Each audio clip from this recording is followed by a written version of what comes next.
po ay si Fidel Dalay na nakatira sa Paite, Laguna. Hindi ko lang matandaan. Kung ako may nakagalit ng mga panahon na yun.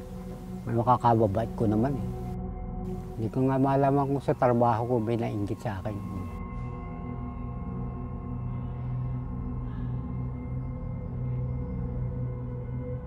Taga-deliver ako dati ng t-shirt sa mga mall. Nabatiro ako.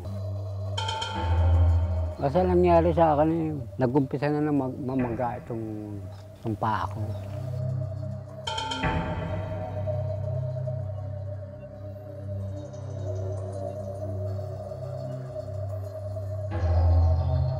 Laki akong pare, laki sa simbahan.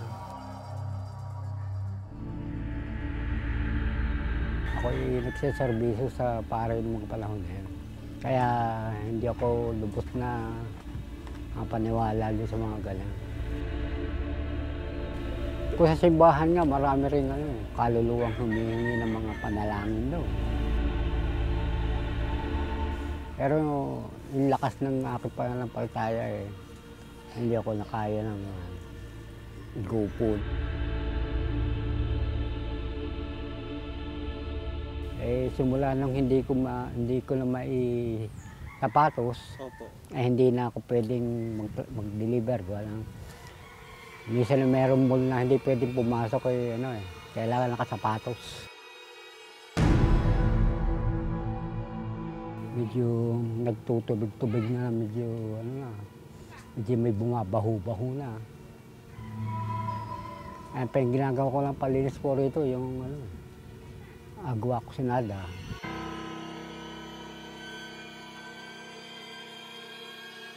Eh di siyempre, minsan ako yung naiiyamot.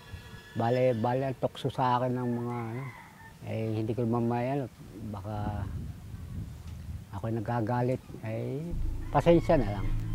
Ano pong sinasabi? Baho, baho.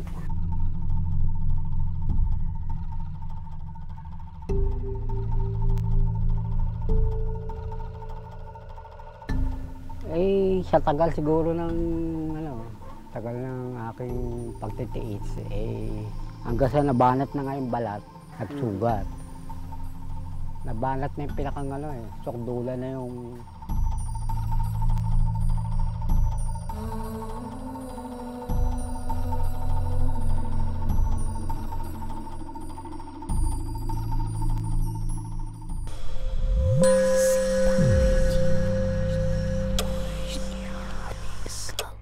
Lumapit na lang ako sa mga ibang magagamot.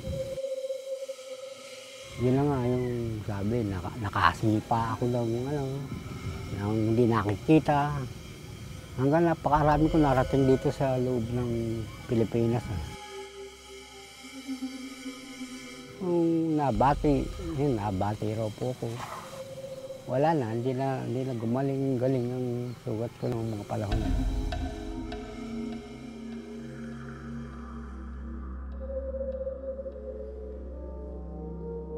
Ako gusto kong talagang gumaling. Eh, talaga hindi makuha. Hindi makuha ng mga manggagamot.